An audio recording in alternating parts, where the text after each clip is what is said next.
About what exactly should I present today, I had many different options. As you heard during my introduction, my passion has been at the intersection of technology and healthcare.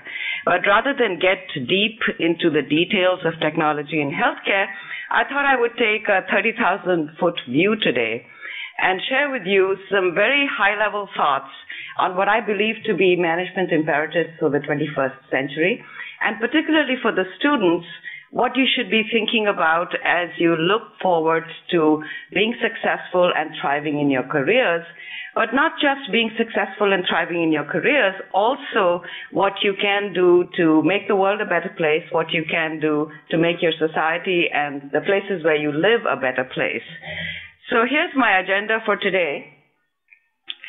I'm going to start with just a few observations on the changing world economic and social order, just to give you a frame of reference, a backdrop against which to think about management imperatives. And then I'll talk about 4 specific demands on today's, and I would argue tomorrow's leaders. That is the ability to work seamlessly in any part of the world, what I call working across borders. The ability to be continually innovative and to be continually thinking about new and better ways of doing things. The desire, the passion, and the drive to make the planet a better place. So what can you do as you think about different career choices you might make? And then finally, leading with empathy and ethics. Whatever organization you choose to work with, whatever your future career holds for you, what can you do with respect to making sure that you're making the right decisions, that you're handling the moral dilemmas well, that you're handling the ethical dilemmas well. So let's start by taking a very broad view on how is this century different.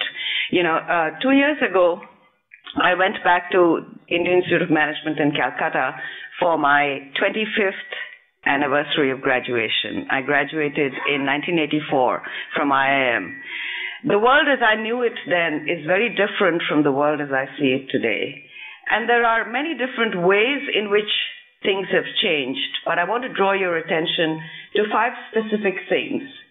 The first one is hyperconnectivity. The second one is hypercompetition, and both of these are very closely related. A third is creative destruction in the basis of power. In other words, nations that were powerful once are no longer so powerful, and nations that were considered to be at the bottom of the pyramid are slowly beginning to rise. Coupled with the hyperconnectivity and hypercompetition, we are also faced with unprecedented levels of risk. And these risks apply not just to nations, they apply to organizations, they apply to individuals. And then finally, as governments and businesses and leaders, we are now drawn to looking at not just the profit motive, not just the economic consequences of actions, but also the societal implications of actions. So let me share with you some statistics on hyperconnectivity and hypercompetition on each one of these areas where the world is different. I'm sure as I'm talking, many of you are looking at your Facebook profiles or exchanging emails, right? I think it's undeniable that we live in a world where an action in one corner of the globe will have implications and repercussions in the other corner of the globe almost instantaneously. The velocity of information flow is at unprecedented levels. There is so much interdependence of actions, and what that also means is that there is amazing visibility of actions. So nobody can hide necessarily in a digital world, in a hyper-connected world, and we have as individuals and organizations to be continually thinking about and worrying about our actions and their consequences, because they will be communicated globally before we even have a chance to hit the return button. The second major trend in this 21st century is hypercompetition. And I don't have to tell young MBA students about hypercompetition because you observe it, you see it, you experience it on a daily basis. And my favorite quote to tackle the problem of hypercompetition is one by Albert Einstein, which says, we cannot solve our problems with the same thinking that we used when we created them. So the fact that every at every corner, there is a competitor waiting to eat your profits. The fact that wherever you're doing business, there will be an equal number of very large and successful and very small and nimble companies that will come up and help you, or rather hurt you, as you try to make your own organization a success. The notion of creating and sustaining a competitive advantage is very different from 2 or 3 centuries ago when I first started my career. In fact, many have suggested that the notion of a competitive advantage that is sustained is an old idea, because today nobody can sustain a competitive advantage for more than 6 months or perhaps a year if you're really lucky. So we are all dealing with this level of hyper-competition. Third, as I said, there is a changing global landscape. Some of you might be familiar with this chart.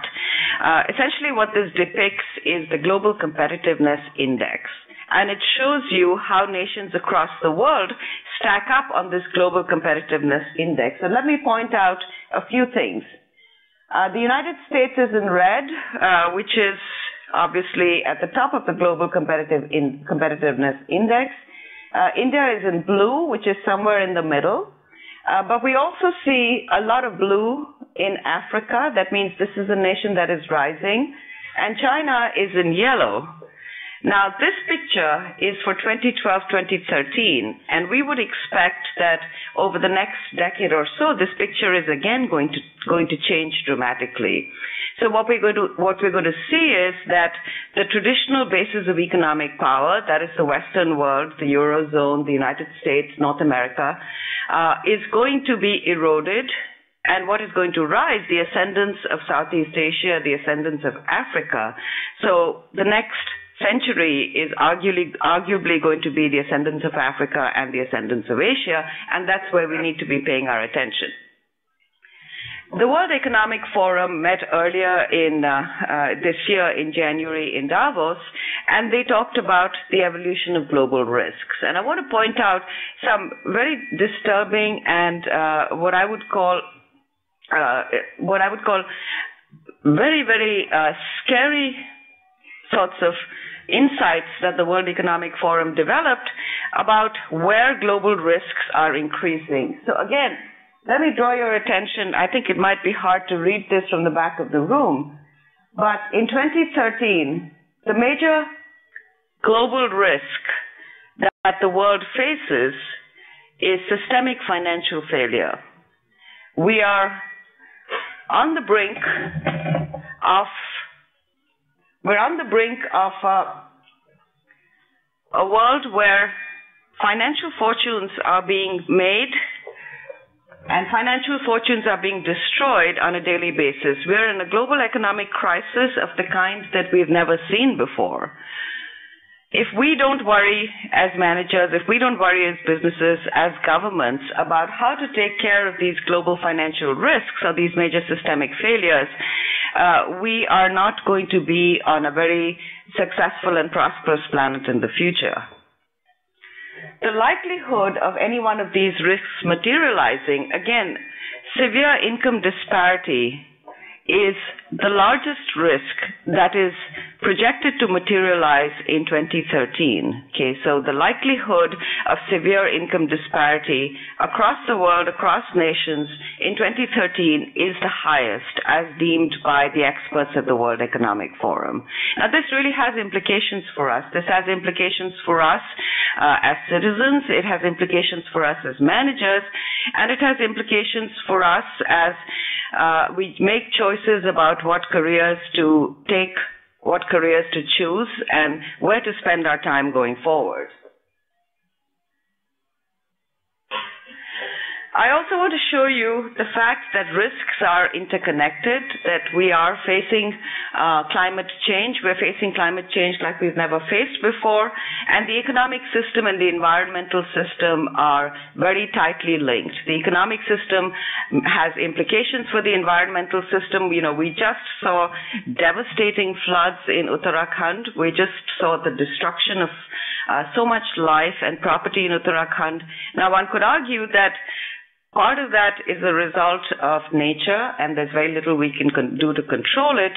But I think equally a part of that is a result of the environmental system and the economic system, which is placing perverse incentives for economic gain to do a lot of development, to do deforestation, and so on. Technological vulnerabilities, and this is my passion because I study technology and I study information systems. Technological vulnerabilities are at a level that they've never been before. We all know that the risk of cyber terrorism and the risk of cyber warfare is experienced not just by the United States and by China and by Russia, but by every nation in the world. We know that for every security procedure that we develop, there is a clever hacker, and maybe somebody in the audience here, there is a clever hacker who can develop a solution or can develop a workaround for that particular technology. The moment we have these kinds of dependence on information systems and technology, we are vulnerable to all kinds of failures. Many have suggested that the market crash was really a result of technological vulnerabilities and all of the electronic trading that people are engaging in today. So that's something else we need to be sensitive to.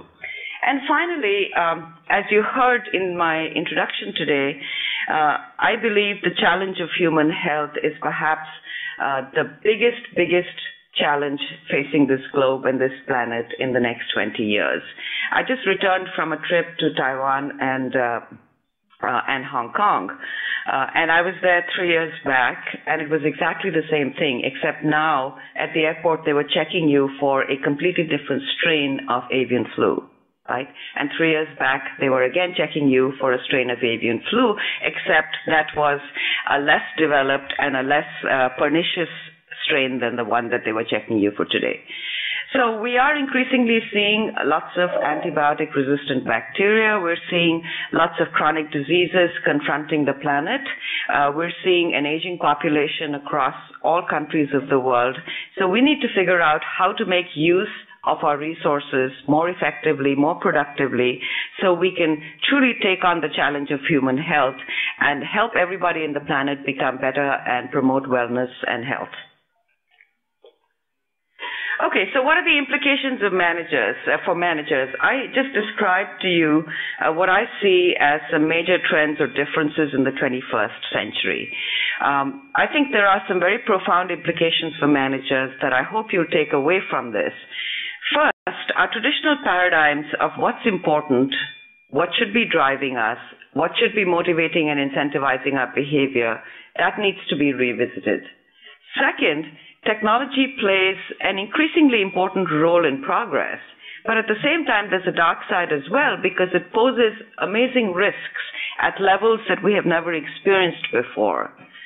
So against this backdrop, the specific mindset, the competencies, and the experiences that you need to be successful are very distinctive from what I was taught when I was in business school. Right? So I've had to teach myself in the last 25 years. I have had to evolve with the world, with changing economic conditions, with changing political conditions, and changing social conditions. And likewise, as students, you also have to evolve and think about what competencies are going to be important for you in the future. So let me talk about the 4 different areas that I wanted to spend a little bit of time on. The first one of those, and it's an obvious statement to make, but it's worth revisiting on a daily basis, is that we are truly today a one-world business.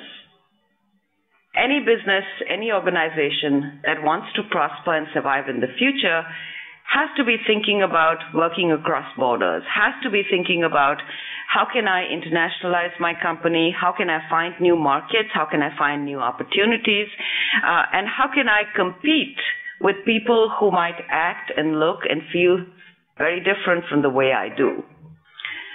So the concept of mindset becomes very important here, right? And what I'm going to suggest to you is that there is this notion of a global mindset, and you have to really be thinking about whether you have that global mindset or not, and if you don't, what can you do to develop that global mindset? So very quickly, since I'm a professor, I can't resist theorizing. So I want to share with you a framework that helps us put our arms around the concept of a mindset. Okay, first of all, a mindset is nothing but a knowledge structure, right? A mindset is a way with which you view the world. It's a filter through which you process all information that you're exposed to. There are two aspects to any mindset. There is the differentiation aspect, that is your mindset narrow or broad? And there is the integration aspect, which says, are you able to pull together disparate sources of information, disparate ideas, different thoughts, philosophies into one integrated whole? And both of these together comprise your mindset. So what does it mean to have a global mindset? A global mindset is one that is both highly integrative as well as highly differentiated. So when it's highly differentiated, it means you have a lot of openness to diversity across cultures and markets. You know what it's like to do business in India, but equally you know what it's like to do business in China, in Taiwan, in Germany, in South Africa, and perhaps even in Latin America. So you can understand the specific nuances, the specific details, and the specific challenges that you might meet when you're doing business outside the borders where you've been trained. Integration is critical because just being open to diversity across cultures and markets in and of itself is not enough. You have to then look across all the markets that you serve and ask yourself the question, what are some global principles? What are some common themes? What are some core ideas that I can pull away and extract from these that would help guide my thinking? What you really want to do is avoid a parochial mindset. Because what a parochial mindset does is it straitjackets you into thinking that the solutions that you develop in one national context can be applied to another national context. And a really good example of a company that has a highly parochial mindset and failed as a result, but then very soon learned about the challenges that it was facing and learned about how to improve its mindset, is a company called IKEA. Some of you may have heard about it in your management education, but if you have not, it's worth visiting and figuring out and learning from IKEA's experience on how they transformed themselves from a purely Sweden-based company to a company that's now able to work in global markets. So how do you develop a global mindset? There are four things that you need to be doing. One is to have a lot of curiosity and openness about the world, how the world works, right? So for the last 10 years, I've been trying to train myself to eat with chopsticks. And I must be physically challenged because I haven't been able to do that, right? But nonetheless, every time I travel to the Far East, even though I am not an expert in doing so, I always ask my hosts to teach me how to eat with chopsticks, just because I want to be respectful of their way of doing things. So this curiosity and openness about how the world works is a critical element of having a global mindset. Second, ask yourself the question, what kind of mindset do you currently have? Are you conscious and aware of your existing mindset? You might be surprised that you have some deeply founded biases, you have some deeply founded thoughts that you never believed, that you never even knew that you had. So introspection is critical. 3, you need exposure to diversity and novelty. How many of you, let me see a show of hands, have had an opportunity to work in an overseas market or an overseas business? Okay, so a very small number of students. I would highly encourage you, if you have a chance, go on an immersion experience, right? Go overseas, even on an internship. Save money from your first job. Go and spend a month working for free for a company. Interact, mingle with people from different cultures. You'll be amazed. You will be amazed at some of your own preconceptions. You will be amazed at what you can learn from them, and you'll be amazed at the quality of ideas that you're able to generate as a result of these interactions. Okay, finally, developing a global mindset includes cultivating the ability to integrate these diverse knowledge bases. And this requires a disciplined effort. It's not as though you can just wake up one morning and say, well, I'm going to be a highly differentiated mindset person. You really have to be able to speak the language, and I'm talking metaphorically here, speak the language of different cultures, understand the details, the nuances, the particular strengths, weaknesses, challenges of different cultures, and pull them all together. I'm a Star Trek fan. Those of you who know about Star Trek.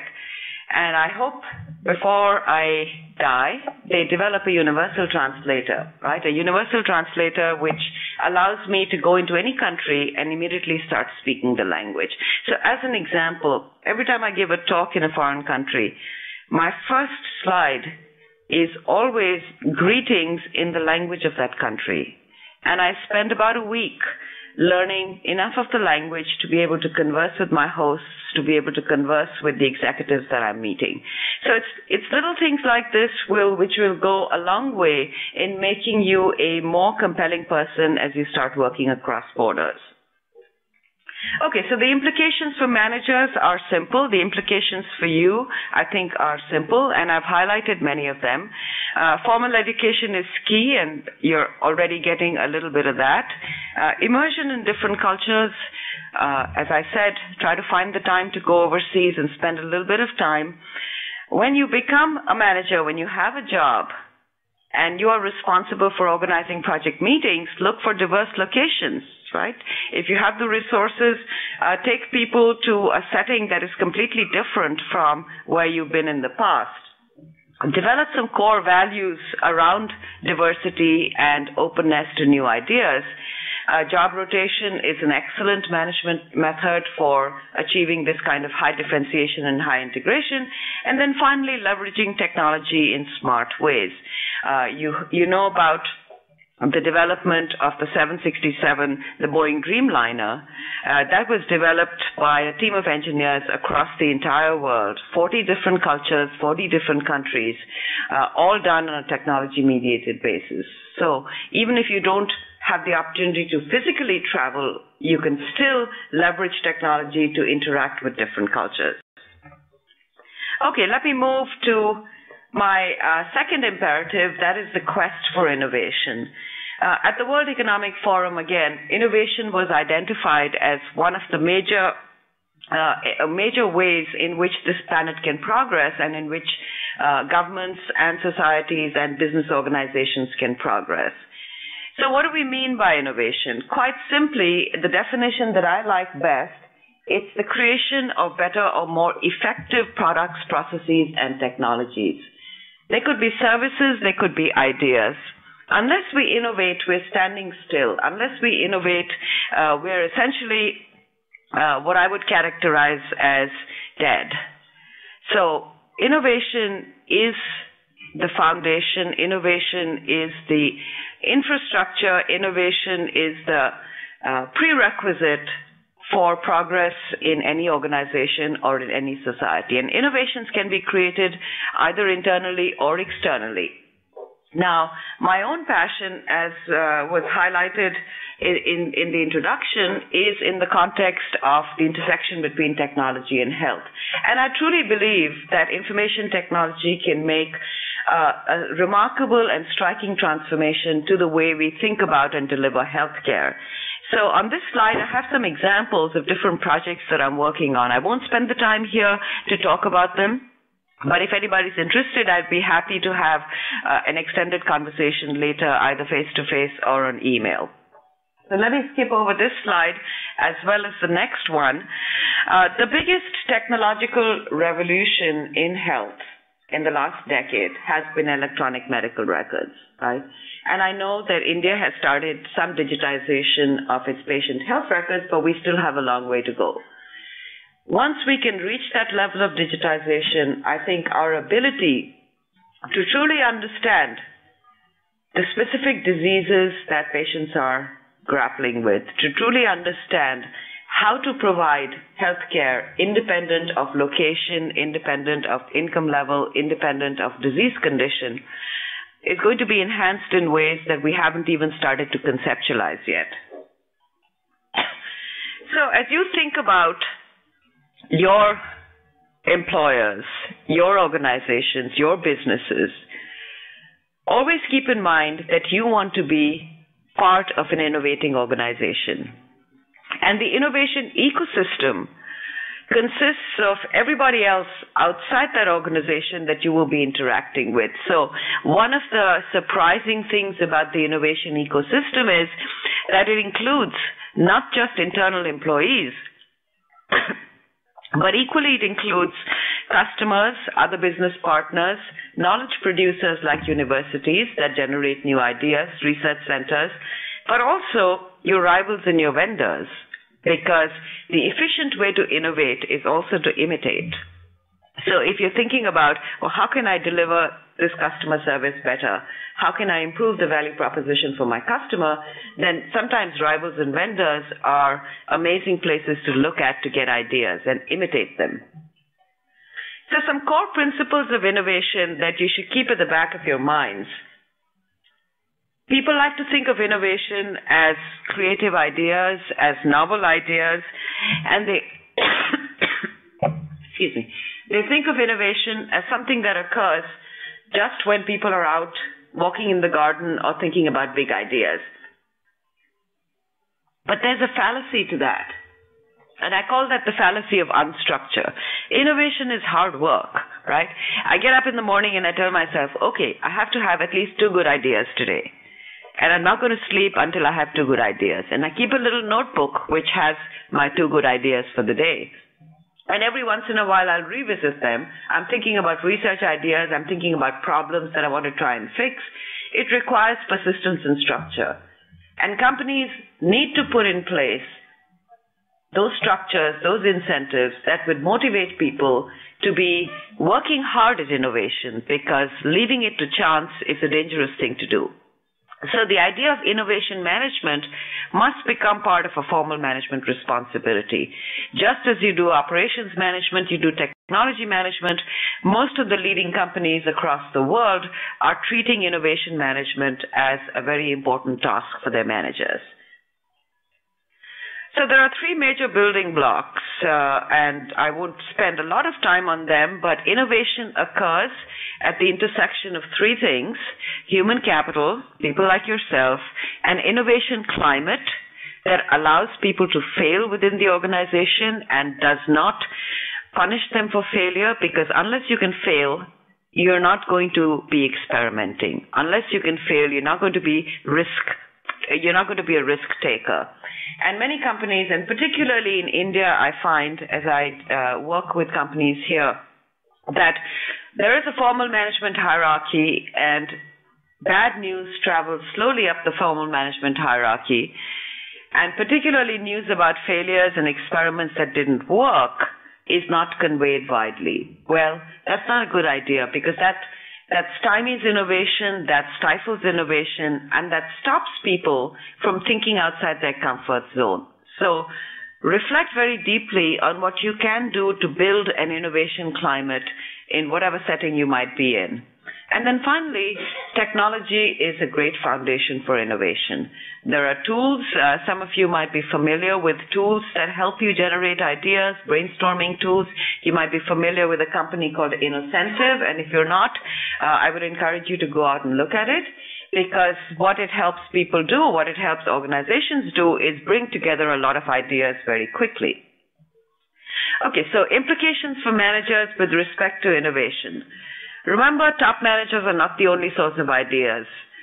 Sometimes people way down in the hierarchy, sometimes people at the bottom of the rung have the best ideas. So figure out a way to engage them in the conversation. Figure out a way to extract the best thinking from every person in the organization. Don't rush the process. Innovation takes time. Don't be in a hurry. We'd all love to have a really good idea that can be brought to market in 2 months, but in reality, innovative ideas unfold slowly, they develop slowly, and they're nurtured over time. And then let me point out something that I think is absolutely critical in the context of doing business in India. Try to help cut a path through the bureaucracy. Nothing stifles good ideas as much as bureaucracy and red tape. So when you have the responsibility, when you have the flexibility to do certain things, make sure that you make it easy for those good ideas. Make sure you make it easy for the young people who are really coming to the table with some novel thinking. All right. The third point in my imperatives for managers is around social entrepreneurship. Okay, let me see a show of hands. How many of you have heard this term before? Okay. How many of you have heard of entrepreneurship? Okay. So all I've done is I've tacked on an adjective to entrepreneurship. We all want to be entrepreneurs. We all want to launch our own businesses. We all want to make a lot of money by starting the next .com or by starting the next line of luxury hotels or whatever it is that your passion is. What social entrepreneurship says is that profits and the planet are not mutually exclusive. That you can make money while doing good. So you can be an entrepreneur and at the same time you can channel your entrepreneurial energy towards causes that have broader social and societal implications. If you don't know about Bill Drayton, after this talk, please go out and learn about him. He's an amazing fellow, graduate from Harvard, from Yale. He founded an organization called the Ashoka Entrepreneurs, and this is a quote from him: "To be effective in this new world, you will need to master the skills of empathy and teamwork as well as leadership and driving change." Bill Drayton was inspired by Mahatma Gandhi. He was inspired by Martin Luther King. And his organization of Ashoka Entrepreneurs makes money and does good, all 3,000 of them, all over the world. It is an incredible organization and a shining example for us all as to what we can do with our business education and our business skills to both feed our own pockets, but also to feed the pockets of others who may be less fortunate than us. So who are these social entrepreneurs? These are people who are striving to solve social problems, but they're doing it with a business degree. They're doing it with a business hat. So these are not people who are into charity. These are not people who are highly religious, but these are people who are as engaged with economic incentives as they are with social incentives. They can be transformative forces. There are lots and lots of examples in resource-poor settings where social entrepreneurs have been transformative forces. They will not take no for an answer. So these are people who are absolutely relentless. These are people who have a mission, a passion, and their actions are driven by that mission and that passion. And you can do a little bit of everything. You can be a social entrepreneur and you can be a business entrepreneur, or you can straddle the line between a social entrepreneur and a business entrepreneur. The point here is very simple. The point that I'm trying to make to you is we would all love to be very successful entrepreneurs, and we all can be very successful entrepreneurs. We can seek a financial return on investment as we should, and I would be a bad business professor if I did not emphasize a financial return. But we can also see and look for a social return on investment. And that's what really drove me to start looking at healthcare as one of the major areas of focus, because then I can apply my business acumen, my business thinking, my business skills, and my research to a problem that is highly consequential to every individual in this world, and a problem that is only going to rise in consequential nature over the next 3 decades. Okay, so the implications for your career: profits and social value are interrelated. Markets are rewarding responsible corporations. There was a recent study done in the United States looking at the return on investment, the market return, for companies that are doing good social work. And when I say social work, I don't mean charitable work, but they are doing products or creating products that are environmentally sensitive or taking actions that are creating more sustainable settings and so forth. And they find that the stock prices for these companies goes up as a result of those actions. So that's pretty compelling evidence that profits and social value can be interrelated and that the market will reward any social actions that you take. Okay, I want to close my talk with what I should have started my talk with, because it's one of the most important aspects of any individual and any business manager's future, and that is the notion of ethics and values. In the last 10, 20, 30 years, we've seen a lot of dark side of business. On this slide, I list some of the corporate scandals that have rocked financial markets across the world, starting with the Lawrence Armstrong scandal in 2013, to Lehman Brothers in 2008, that many have argued set off the global financial crisis, to Tyco, to LIBOR fixing by Barclays, that has, again, shaken the financial markets across the world, and of course, the Enron scandal. And there are enough scandals in India as well, so I won't spend the time talking about them. I'm sure you read about them enough in the Eco Times and the Times of India. But basically, we're poised at a tipping point in business. We're observing a destruction of the moral fiber of business. And the destruction of the moral fiber is raising concern and should be raising concern and demanding action from people like you and me, demanding action from the next generation of leaders and the next generation of managers.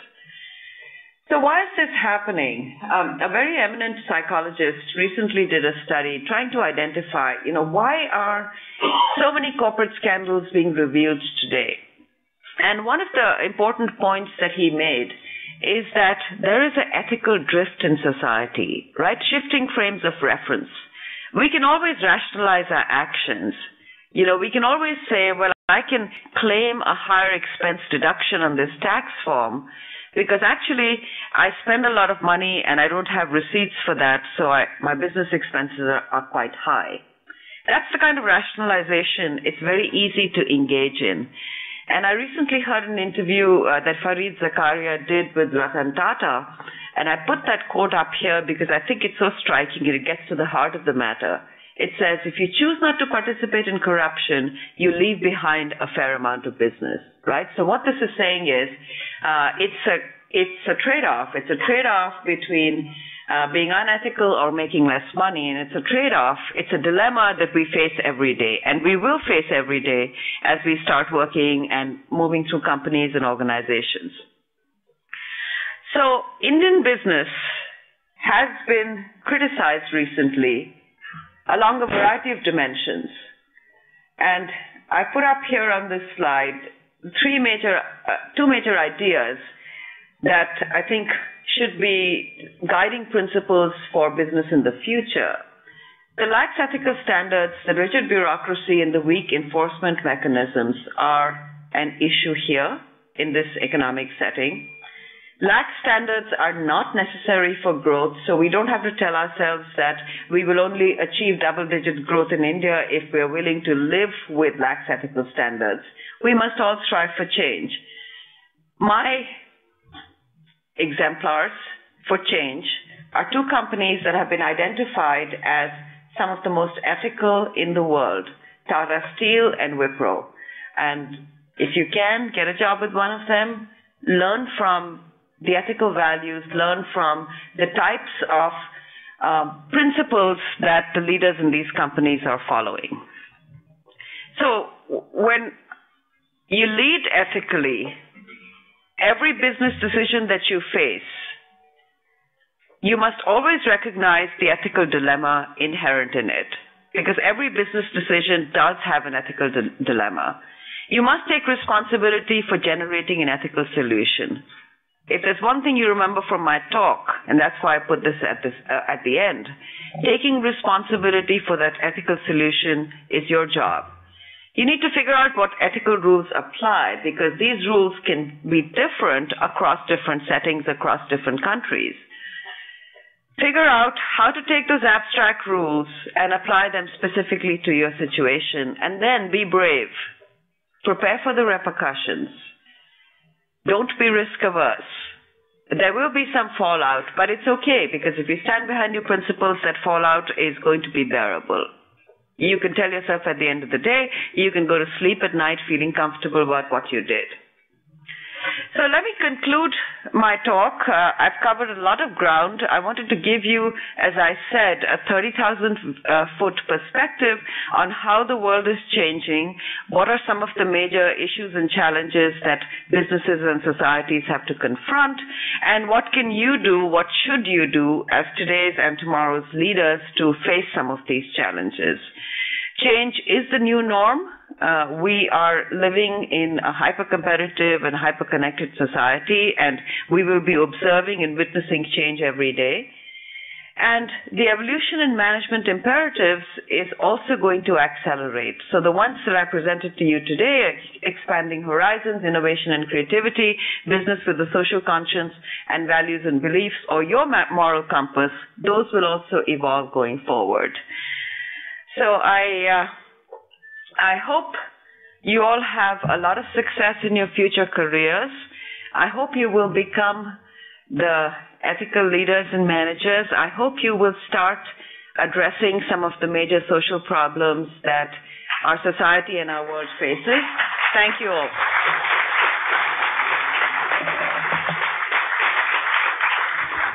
Thank you, ma'am. I'm sure we've enjoyed every single word. We do have some questions that we would like to ask Dr. Ritu Agarwal. So may I request questions? And only the first 5 questions we would be able to entertain. So kindly put up your hands.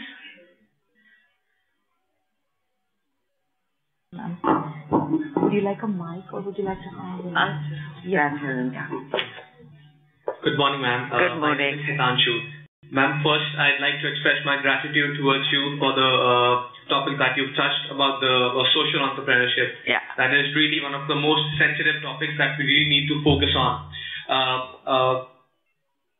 The thing is that I want to ask, I would love to be a social entrepreneur.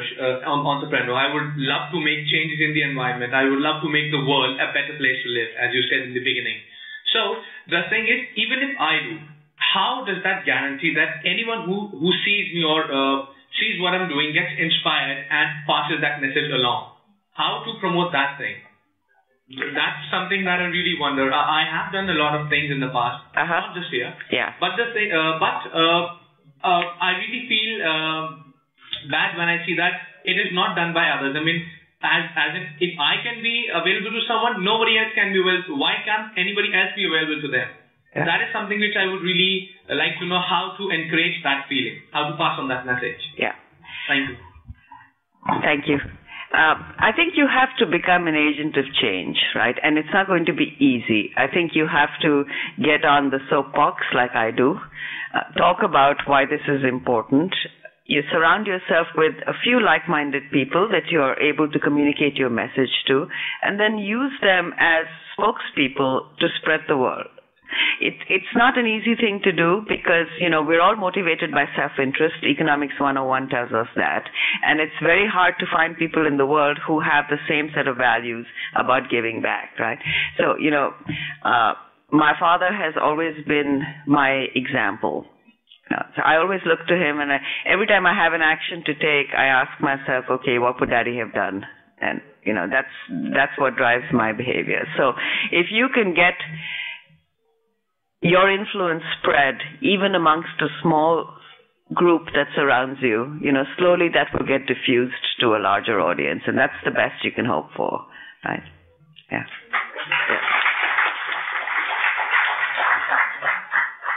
Morning, ma'am. Morning. Ma'am, my name is Tavinder. It's a privilege standing in front of you and talking to you. It's my privilege. Ma'am, my question is, ma'am, you've talked about bureaucracy. Yeah. Ma'am, in a country like India, bureaucracy is to its maximum. And to bring about a change in India, ma'am, what do you think, ma'am? How can we focus on eliminating the regional structure in India with so much of bureaucracy involved? When you say regional structure, what do you mean? Can you explain? Are you talking about the administrative structure, or are you talking about something else? Ma'am, I'm talking about the population. Like, if you want something new in the country, so ma'am, there are a lot of changes to be made. You need to approach people. Sure. And the government interferes a lot in that. Yeah. So, ma'am, how can that be? I'm a great believer in citizen activism, right? I think governments play an important role, but I think equally we have to take ownership of what the governments do, right? So, we vote with our feet, we bring in those who have the same sets of values and principles that we want to try and enforce. And I think if you look at the corporates in India, the dependence, the nexus between industry and government is starting to weaken a little bit, not a whole lot, right? So you can say, okay, government, you take care of administering your districts and, your panchayats and everything else, and industry is doing its own thing because we don't have the license Raj anymore. So we're not at the place where we want to be, but I think we're getting much closer. And I recently finished a study of sort of 4 major leading Indian corporations. And I find that at least managers in those companies are really spreading the message about not getting bogged down by bureaucracy and about distancing themselves as much as possible from the shackles of government. So, keep working at it. When you start working, make sure you don't create bureaucracy for those who work for you. Yeah.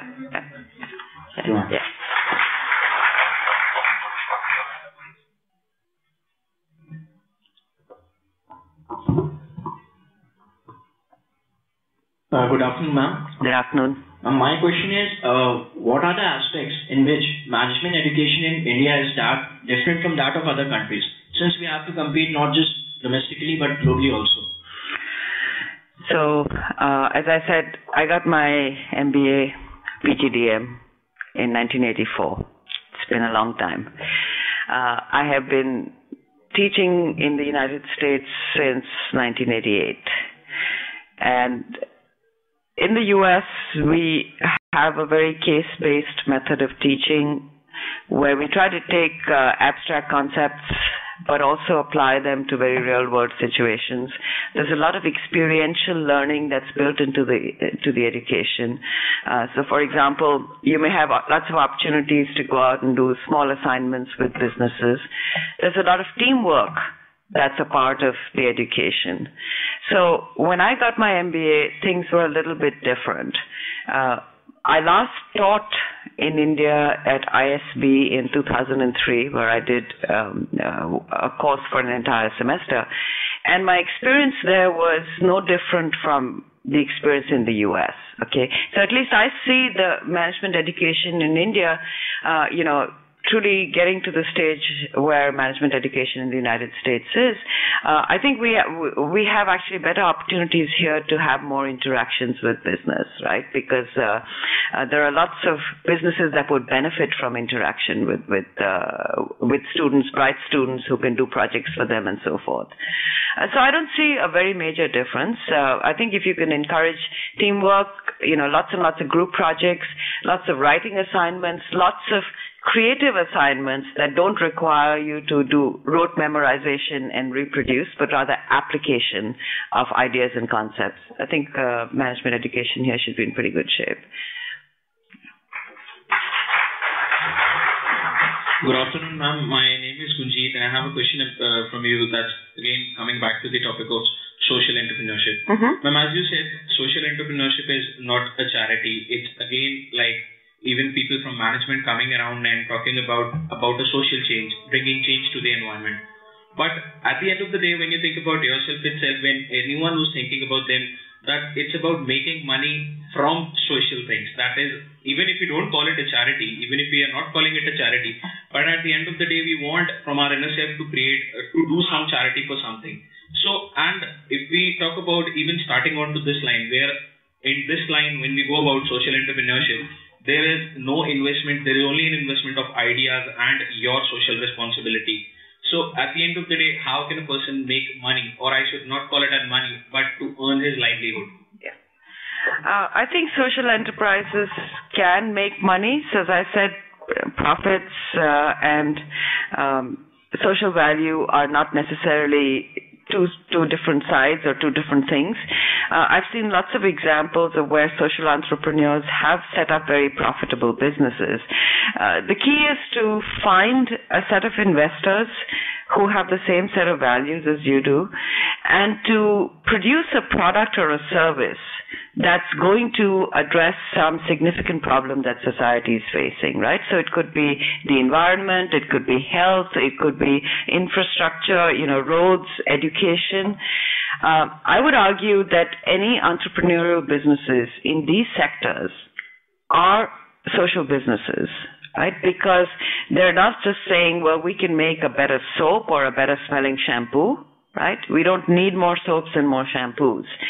But we do need more fuel-efficient cars. So if you're an engineer and you can think about, technologies that would help improve fuel efficiencies, well, that's a social enterprise, and you can make money because governments want cars. They're only going to, they're only going to give licenses for cars that are more fuel efficient. So I think the key is to find an idea that is monetizable, but that also addresses something that is a pressing problem for society. Okay. One last question, please.